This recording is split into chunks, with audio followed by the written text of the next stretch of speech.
त अॼु अब्दुल रशीद बोज़दार मुंहिंजे ख़िलाफ़ु प्रेस कॉन्फ्रेंस कई। पीरो ॻोठ सहाफ़ी भाइरनि वटि वञी करे खे बि मां इहो अर्ज़ु रखंदुमि त उहे ॿिन्हिनि धुरनि खां मौक़ुफ़ वठी करे पोइ उहा शइ हलाइनि। अब्दुल रशीद जेका प्रेस कॉन्फ्रेंस कई आहे त बाबा मां खोरखाणी बिरादरीअ में शादी कई आहे, उन हिसाब सां हाजी मुनीर मूंखे ब्लैकमेल थो करे, धमकियूं थो ॾिए ऐं मुंहिंजे भाइरनि खे कोई बि नुक़सानु पहुतो त मां उन्हनि भाईंदुमि। हालांकि इन में काई बि सदाकत न आहे। जन वटि उन्हनि शादी कई आहे, न उहे असांजे खुरखाणी बिरादरी में आहिनि, उहे उन्हनि जो पाड़ो ॿियो आहे ऐं असांजो पाड़ो ॿियो आहे। न हू मुंहिंजे ॾाॾंग में आहिनि, न हुननि सां मुंहिंजी बिरादर आहे, न मुंहिंजो हुननि सां उथणु आहे, न मुंहिंजो हुननि सां वेहणु आहे।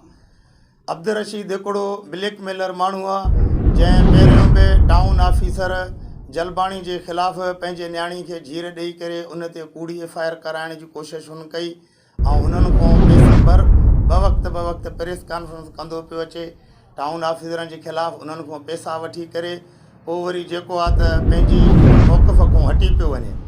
हाणे बि जेका बि हुन इहा प्रेस कॉन्फ्रेंस कई आहे उन में काई बि सदाकत कोन्हे का। हुन जेका इहा प्रेस कॉन्फ्रेंस कई आहे सिर्फ़ु ऐं सिर्फ़ु ब्लैकमेलिंग जे हिसाब सां कई आहे। मां आला अख़्तियारनि खे इहो ई अर्ज़ु कंदुमि त जेका हुन इहा प्रेस कॉन्फ्रेंस कई आहे उनखे कूड़ो सम्झियो वञे। ऐं ॿियो, तव्हां टाउन कमेटी पिरियाले में जंहिं बि माण्हूअ खां, नंढो हुजे चाहे वॾो हुजे, कहिड़ी बि कम्यूनिटी खां तव्हां पुछा कयो त हाजी मुनीर अहमद खोरखाणी बलोच जो किरदारु कहिड़ो आहे ऐं अब्दुल रशीद बोज़दार जो किरदारु कहिड़ो आहे।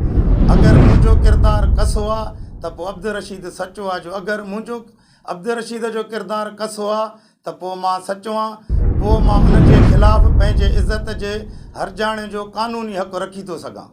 मां इहो सहाफ़ी हज़रात खे पंहिंजे भाइरनि खे इहा ई अर्ज़ु कंदुमि त मुंहिंजो जेको इहो आवाज़ु आहे उहो मथे पहुचायो वञे ऐं अब्दुल रशीद जे ख़िलाफ़ु सख़्त में सख़्तु एक्शन खयो वञे, उनजे ख़िलाफ़ु कानूनी कार्रवाई कई वञे।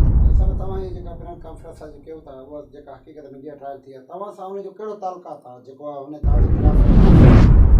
मुंहिंजो हुन सां कोई बि तालुक़ु कोन्हे को कंहिं बि क़िस्म जो। हो जेकी चए थो त हाजी मुनीर मूंखे धमकियूं ॾिनियूं आहिनि, हा मां हुनखे धमकियूं ॾिनियूं आहिनि। कंहिं माण्हू खां चवरायो आहे उहो माण्हू मुंहिंजे साम्हूं वठी अचे, या मां हुनखे फ़ोन ते धमकियूं ॾिनियूं आहिनि उहा रिकॉर्डिंग खणी अचे। मां पंहिंजी बि मोबाइल आला अख़्तियारनि खे पेश करण लाइ तयारु आहियां त बाबा जो मां हुनखे ॾिनी आहे धमकियूं त उहे CDR कढाए उन में हर शइ ॾिसी था सघनि। तव्हांजो हिन जेके बयानु ॾिनो आहे मीडिया ट्रायल थी आहे या कूड़ थी वञे, हुन खां तव्हां लाइअमल कहिड़ो जोड़ींदा?